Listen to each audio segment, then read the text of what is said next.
কি করে একটা কোয়েল জ্বালায় দিয়ে যাইতো তো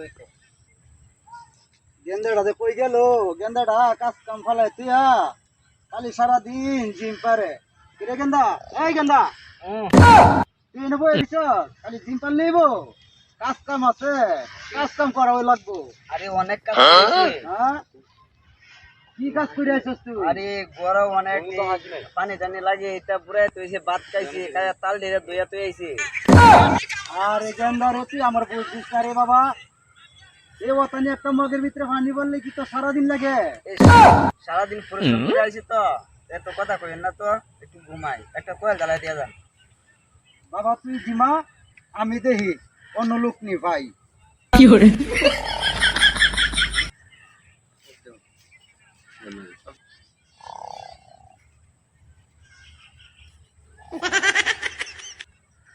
ও এই গরমের মাঝে ধান খেত মানে ভাইয়া চৌচির হয়ে যাইতেছে।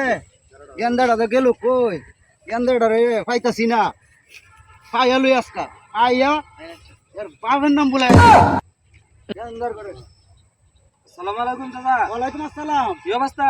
আসি বালা, তুমি তো বালা? বালা আপনি কি খবর কইছায়? আরে কই যাই রে বাবা, দেখো না ধান খেত পাইতে চৌচির হয়ে গেছে গা। গেন্দাটা খালি জিমা আর জিমা। গেন্দাটা ঘুমাইতাছে। দেখতেছো আয়া অন্য আছে কই? এই না ঘুমাইতাছে দেখুন দাদা। খালি ঘুম পারে। গেন্দাটা দেখছো বাবু?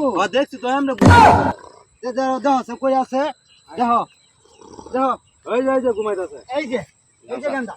এই তোরে কাজ কাম দিলাম, তুই কাজ কাম ফালাই তুই খালি জিম পারস, খালি জিম পারস। পরে আজকাল দেখতাছি ওই সময় টাকা মারুন না দেখতাছি না। হ্যাঁ? দেখ মিয়া, এটার বুঝা তুই বাপু। আচ্ছা কইতাছি আমি যাইতাছি, আমার কি কাজ আর কাজ। গুরু দেন যা যা তো ওরা বাসা বাইন যা। আমি এটা কাম করতাম না, আমার এটা কাম চললে সইতো না, আমি খালি ঘুমাইয়াম।